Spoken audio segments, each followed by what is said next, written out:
Salve, salve família, aqui quem fala é WS do canal Cortes Podcast. Você já pensou em ganhar dinheiro pela internet, sem nem mesmo aparecer? Confira o primeiro link na descrição. Então, né, existiram o que chamam de proto-feministas, né, tipo proto do grego, né, tipo algo que precedeu. Então, as proto-feministas surgiram ali na Revolução Francesa.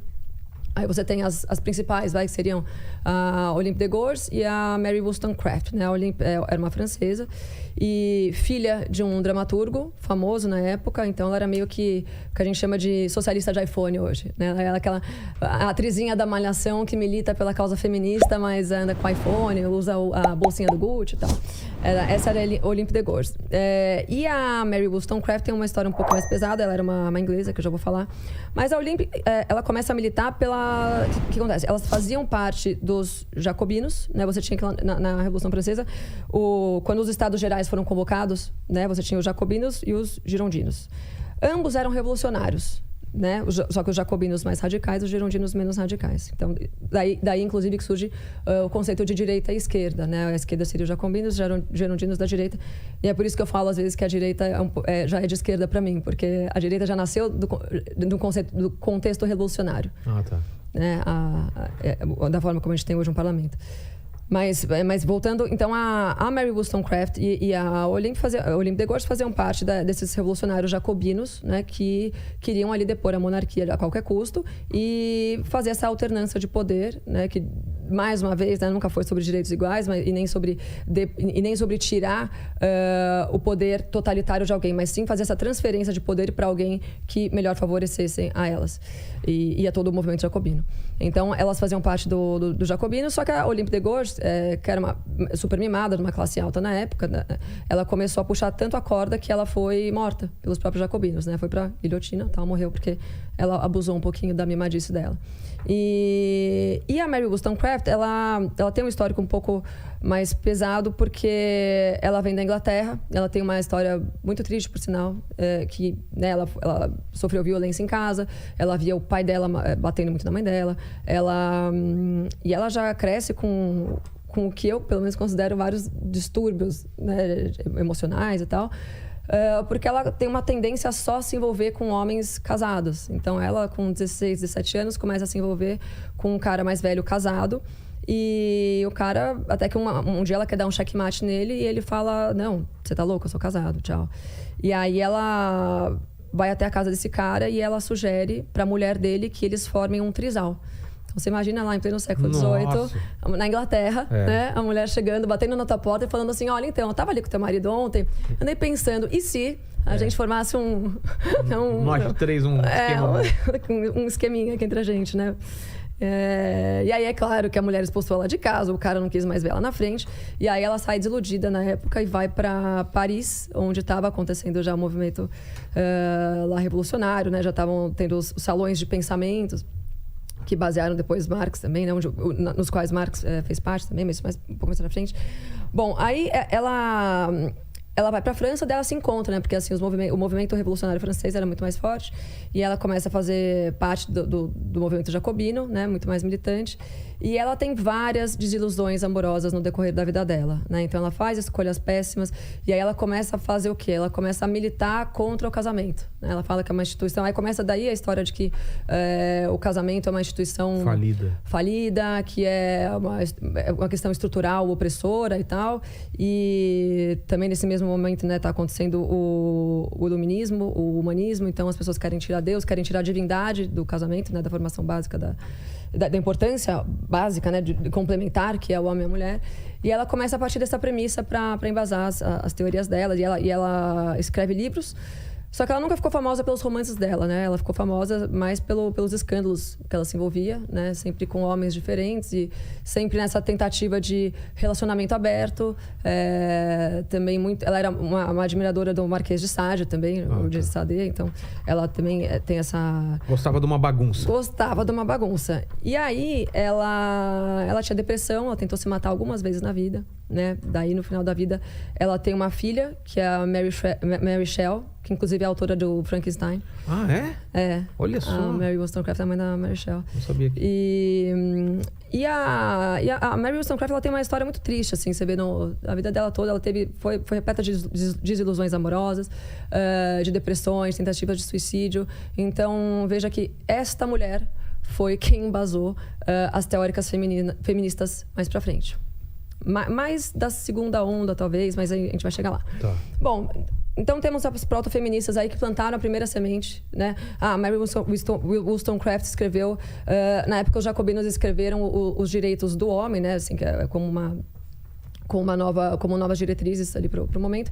E ela vai lá e escreve diretrizes para as mulheres. Só que, né, aquela história já... O que era? Ela começa a falar sobre o direito de mulheres, quando, na verdade, até para os jacobinos isso já era uma pentelhação, porque tanto que eles mataram a outra que estava lá, tornando a paciente. Porque, assim, eles estavam lutando na causa deles, né, para depor a monarquia. Entendi. E aí, você vê como as feministas sempre foram, né, mimizentas. Não, mas e o direito das mulheres? Pô, que mulheres, meu, a gente está querendo aqui tirar o poder. Depois a gente... Meu, você tá louca, né? Vamos uma coisa de cada vez. E aí a Mary Wollstonecraft nossa, me fugiu totalmente o nome desse livro dela. Mas é o mais famoso. Pode procurar. O nome da autora que ele procura? Mary Wollstonecraft. Direito, não sei o que, das mulheres. Bom, enfim. Aí ela escreve isso que vai embasar depois as teóricas feministas. Tá bom. Mais pra frente. O que acontece?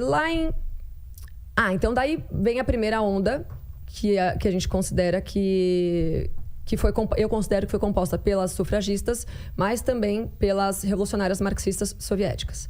Então, foram movimentos distintos, mas que aconteceram paralelamente no mundo. Então, você tinha lá em 1848, na verdade, foi quando se deu a primeira reunião, sufragista nos Estados Unidos, né, que ficou conhecida como reunião de Seneca Falls, que aconteceu em Seneca Falls. As mulheres queriam votar e não tinham direito na a verdade, voto. eram duas mulheres que faziam parte de um grupo abolicionista, mais uma vez, né, feministas mimizentas fazendo mimimice. Então, essas mulheres faziam parte de um grupo sério que discutia a abolição da escravidão. Ou seja, uma coisa séria, né, a ser discutida. E elas começaram a falar assim, não, tá, mas e as mulheres? E aí, na terceira vez que elas começaram a levantar a pauta dos direitos das mulheres, o pessoal falou assim, cala a boca, vai embora, porque a gente está discutindo um negócio sério aqui, que é a escravidão. E aí elas foram bater na porta dessa igreja wesleyana, né, que é uma igreja protestante, e convenceram o pastor, né, até com alguma base bíblica ali, de que as mulheres deveriam sim lutar pelos direitos de votar e tal. E aí fizeram essa convenção de Seneca Falls. Achou, Lene? Tem alguns aqui, seria uma reivindicação pelos direitos da mulher. Reivindicação dos direitos das mulheres. Tá. Exatamente, é isso aí. Obrigada. Então elas fazem uma votação, elas conseguem convocar algumas mulheres cristãs, inclusive protestantes, ali para fazer essa votação a favor do voto feminino. E, para a surpresa das duas, a maioria das mulheres não queriam o direito ao voto. Ué? Né? Isso por motivos muito, muito simples, né? Muito óbvios. Né? Vamos falar que a gente estava no século XIX, onde o mundo era repleto de guerras, né? Mais do que a gente tem hoje. E com direitos civis vem obrigações civis. Né? Então, assim, homem... E, na verdade, não era todo homem que votava. Né? As pessoas têm essa ideia de que qualquer homem... Não era assim. Homens tinham uma série de pré-requisitos para votar, como é até hoje, né? Se o homem não se alista ao exército, ele não pode votar. Uma mulher, o que ela precisa para se alistar? Só existir. Então, até nisso a mulher é beneficiada. Entendi. Então, na época, o homem se alistava ao exército, ou seja, ele dava a vida dele, né, para poder... E era justo, né, que ele pudesse escolher o representante daquele país, uma vez que ele estava ali, né, compondo as Forças Armadas e tal. Mas também porque... Vamos lembrar que o mundo era muito cristão. O Ocidente foi baseado nos preceitos cristãos, né, bíblicos e tal, e na Igreja Católica. Então... A unidade da família era levada muito a sério, e você tinha, né, a dona de casa e o chefe da família. Então, o chefe da família representava os valores daquela família. Então, não tinha por que o homem e a mulher votar, porque, assim, obviamente que eles iam votar na mesma pessoa, entendeu? Não é essa bagunçada que é hoje, né? Tipo, o pai de pet casa com a feminista, eu sou mais eu, cada um é. Então, era uma instituição séria, a família, levada muito a sério. E, então, não existia muito motivo para isso, né? Ninguém estava preocupado com isso, porque a mulher casava e falava assim, bom, se esse homem é importante o suficiente para que eu o escolha para ser pai dos meus filhos, como é que eu não vou confiar nele para escolher o representante do país? Então é uma coisa meio óbvia. Então as mulheres meio que não estavam nem aí para essa pauta, né? Não deram muita bola, elas perderam, mas não conseguiram voto o suficiente. Então, começou aí, isso foi em 1848, certo? E aí começou esse movimento sufragista e ao longo das décadas consequentes ele foi se espalhando pela Europa, né? Aí ele chega na Europa um pouco mais agressivo, né? Porque aí na Europa elas começam a ter o quê? Influência marxista da União Soviética. Tá. Porque enquanto isso, Lenin está lá implementando o feminismo, que é o empoderamento da mulher, porque para ele, o que é interessante? Ele quer que a mulher trabalhe por alguns motivos. Porque a mulher trabalhando, ele vai ganhar mais impostos, né? Ele vai ganhar mais dinheiros, né? Quanto mais gente trabalhando, mais você vai ter a máquina produzindo, mais você vai ter produção, mais você vai recolher impostos. Segundo, porque assim ela abre mão dos filhos, né? Delega os filhos para cuidado do Estado. Então, o Estado faz o que ele bem entende com as crianças. Então, ele começa a implementar, desde a mais tenra idade, nas crianças, os preceitos comunistas, os ideais comunistas, para que mais tarde elas aceitem de bom grado ali uma liderança totalitária. E aí vem Alexandra Kollontai, que é uma feminista ali soviética, né, completamente marxista também, junto com Lenin, e começa a implementar essas ideias. Então, na Europa, acontece um pouco uma fusão desses ideais das revolucionárias, não, dessas mulheres sufragistas dos Estados Unidos, que, diga-se de passagem, era um movimento elitista, eram mulheres de elite, né, fazendo isso. E aí tinha um pouco dessa interferência marxista mais agressiva, revolucionária. E aí, na Europa, então, começam a surgir grupos sufragistas muito agressivos, né? Então, na França, ele foi super intenso e na Inglaterra também. Então, veja que engraçado. Nos dois lugares onde houve o início da Revolução, vamos falar na França, a Revolução Francesa, né? Na Inglaterra também naquela época, começam a surgir esses manifestos de mulheres e manifestações de mulheres querendo o direito ao voto. Só que na Inglaterra, por exemplo, há registros de que as feministas bombardearam, né, explodiram mais de 40 monumentos públicos, né, nessas manifestações. Porque aí elas já tinham essa referência da Rússia, da União Soviética. Então, ela já era um movimento mais agressivo. E aí, a primeira onda ela durou bastante tempo, né? Considerando que foi ali na metade do século XIX, e ela foi indo até a década de 20 ou 30 do século passado, quase 80 anos de primeira onda. Né? Até porque era um momento do mundo onde não tinha Instagram, né? Assim, a comunicação era demorada, era tudo mais lento. E aí, então, aí surge essa primeira onda, né? Que teoricamente pedia direitos pelo voto, né? E aí surge também no Brasil. E no Brasil ela foi até mais elitista do que em outros lugares do mundo, né? Porque no Brasil poucas mulheres podiam viajar, podiam ir para a Europa e ver o que está acontecendo lá. E aí vieram algumas mulheres de lá, né? Falando, olha que legal, tá? Tipo, aquela história, né, do brasileiro. Tá se usando muito lá no exterior, né? Vamos trazer para cá isso aí. E aí começa a Berta Lutz, né? Que funda... ela foi responsável por fundar um partido, um movimento lá para lutar pelo direito ao voto. Mas mesmo assim não teve muita adesão, né? Então é aquela história de que a mídia é capaz de magnificar alguns eventos históricos que não fazem tanto sentido, que tenham sido tão magnificados. Então você tinha passeatas de 80 mulheres, 100 mulheres, que é nada, né? Que é nada. E aí você tem a própria Celina Guimarães, que foi a primeira mulher que conseguiu votar. Quando ela consegue o direito, né?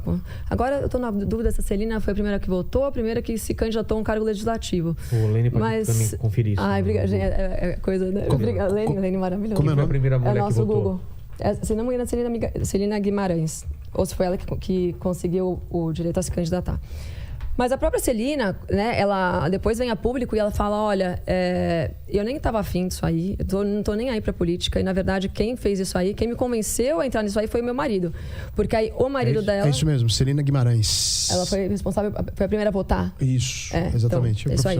Ela fala, tipo, eu nem estava afim disso, porque meu marido, ele me convenceu, ele que foi lá tirar meu título.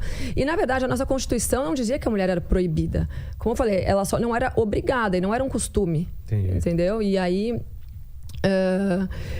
mas, de qualquer forma, esse movimento pela concessão do voto feminino já começou a acontecer desde a nossa primeira Constituição enquanto República, lá em 1889. Porque você tinha uma frente parlamentar de liberais clássicos, né, liderada por César Zama, e mais 30 e poucos parlamentares, todos liberais, que queriam a concessão do voto universal. Então, por exemplo, negros não podiam votar, padres não podiam votar. Então, já eram parlamentares que lutavam pelo direito ao voto universal desde então. Então, quando Getúlio concedeu o voto feminino, lá em 34, primeiro que não teve nada a ver, as feministas adoram arrogar para si, né, o direito do voto. A gente conseguiu, pela militância, a gente conseguiu o direito ao voto. Agora, e o que ficou pensando, assim, é de muita burrice elas acreditarem que Getúlio Vargas, né, um ditador, achou que uma manifestação de 80 mulheres na rua com um cartazinho ia fazer ele mudar de ideia, né? Então, ele nada mais fez do que uma movimentação extremamente populista, até porque não é que ele chegou lá e ele concedeu o voto às mulheres. Não, ele concedeu direito a mulheres e a uma outra série de pessoas, de homens. Os homens, se não me engano, só podiam votar a partir dos 25, ele abaixou a idade. Foi uma série de mudanças ali no Código Civil para que mais pessoas pudessem votar. E foi uma medida completamente populista isso, até porque depois de 2 anos ele transformou o Brasil numa ditadura. Então não importava mais se mulher votava, se cachorro votava, quem votava. Não tem voto. Então foi uma medida. Não tem eleição. Então é muita inocência, né, das feministas achar que Getúlio fez isso porque houve uma pressão de 80 mulheres na rua, né? Então este foi a primeira onda feminista. Aí o pessoal ficou um pouco quieto ali, né? Depois a gente teve daí teve a década de 30 e tal, chega a Segunda Guerra, né? Segunda Guerra, o que acontece? Os homens vão pra guerra, as mulheres têm que começar a trabalhar, né, para ajudar, né, as fábricas a continuar funcionando, né, para sustentar os filhos. Daí começam a usar também mais creches, escolas e tal. E aí, mas o que acontece? Quando os homens voltam para casa da Segunda Guerra, as mulheres voltam correndo para casa também, porque assim, elas estavam trabalhando, não porque elas eram proibidas de trabalhar, mas porque elas precisavam trabalhar. Mas, né, intrinsecamente a mulher, quando é mãe, ela quer estar perto dos filhos, ela quer cuidar da casa dela, ela tá pensando em outra coisa. Estava acontecendo uma guerra mundial. E aí, quando voltam os maridos, automaticamente a maioria delas quer voltar para casa também. Elas querem voltar a ser dona de casa. E aí vem uma outra grandíssima revolucionária, talvez a maior expoente feminista até hoje, né, na qual elas se inspiram, que é a Simone de Beauvoir, lá por 48, né, que era a mulher de Sartre, que era uma marxista super revolucionária, pedófila, progressista, tudo que existia de pior, drogada, tudo que existia de pior no mundo. E escreve o primeiro livro dela, que foi ali em 48, e começa com essa história da relativização do que é a mulher, né? Então, ela começa a falar que a mulher não é... A mulher só é mulher... Ela não nasce mulher. Ela não nasce mulher, ela torna-se mulher. É essa a frase. E aí, depois dela, né, depois de uma década, depois de pouco mais, começam outras feministas aí já americanas, tal, começam a complementar todas as teorias de Beauvoir, né? E aí, até chegar ao ponto que elas falam que ninguém nasce homem ou mulher, que isso tudo é uma construção da sociedade. E aí, daí você já puxa a pauta LGBT, gênero fluido e tudo mais, isso já para a década de 80, enfim. Mas então, a segunda onda teve muito mais a ver com a questão da liberdade sexual, né? Então, nessa primeira onda, elas queriam o direito ao voto. Na segunda, elas já tinham esse direito e assim, hoje você ouve todo tipo de narrativa, né? Do tipo, elas não podiam trabalhar, elas não podiam... Elas sempre puderam tudo, ninguém nunca proibiu, né? As mulheres não podiam... Não, assim, eram costumes, né? As feministas esquecem de olhar o contexto histórico no qual a gente vivia, né? Os contextos socioeconômicos e todo o resto.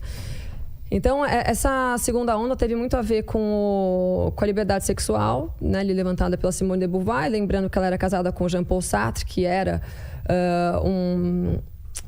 era um casal cirandeiro por natureza, né? Como a gente fala, eles faziam uma famosa... Eram da baguncinha, E eles tinham relacionamento com várias alunas, eles eram professores universitários, né? Eles eram pessoas tidas como cultas na época, né? Eram professores, romancistas também, aliás, bons romancistas, inclusive a ponto de romantizar a pedofilia, né? Que foi o que eles fizeram. Então, você tem a Bianca Blanc, por exemplo, que foi uma aluna deles, que era uma refugiada de guerra, que com seus 15, 16 anos, eles convidam a Bianca para morar com eles e transformam ela quer dizer, uma menina em completa situação de vulnerabilidade, né? Sem pai, sem mãe, sem dinheiro, refugiada de guerra. Eles falam, não, vem morar com a gente que a gente te ajuda. E aí eles formam um trisal com ela.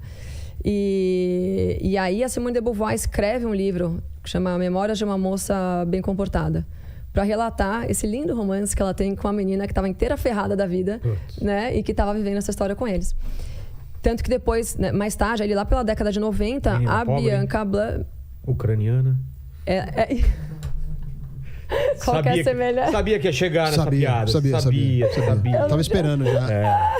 Elas são fáceis porque são pobres. Exato. Ela se aproveitou porque era ucraniana e pobre. Você vê onde foi chegar. Mas era isso mesmo, ela era pobre, não tinha a quem recorrer. E a maioria das alunas que eles faziam isso...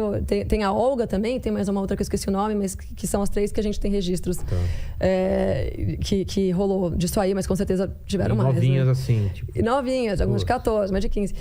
E aí a Bianca Blanc escreve mais tarde, né? Já quando eu era uma senhora, lá na década de 80 ou 90, ela escreve um livro chamado Memórias de uma Moça Mal Comportada, em resposta ao romance que a Simone de Beauvoir havia escrito, contando a verdade dos fatos. E né? a verdade era... E a verdade é que ela foi completamente corrompida, né? Ela foi... Isso sim era uma mulher vulnerável. Exato. Né? E a Simone e o Sartre fizeram isso em relação a outras mulheres, mas...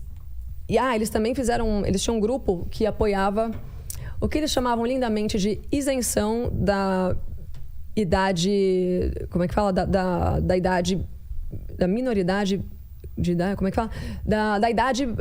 a idade mínima para se ter atos sexuais. Vulgo pedofilia, né? Tipo assim... Como chama isso? Isenção da idade mínima para se ter relações. Sei. Eles queriam baixar? Eles queriam isentar, queriam abolir. Que podia então eles tinham criança, basicamente. Eles tinham um grupo de filósofos da época, né, e escritores, pessoal da elite intelectual ali de Paris, que assinou uma carta para o jornal Le Monde a favor da isenção da minoridade para cometer qualquer ato sexual, mas também eles estavam ali militando pela soltura de 2 homens que tinham tido relações sexuais com meninas de 11 e 13 anos, se não me engano. E eles queriam que esses caras fossem soltos, porque eles achavam que isso não deveria ser um crime. Então é muito engraçado quando as feministas começam a militar por certas pautas, considerando que é a maior expoente deles. Ou sabendo disso? Elas relativizam, elas falam, naquela época era normal. Eu já vi todo tipo de coisa, né?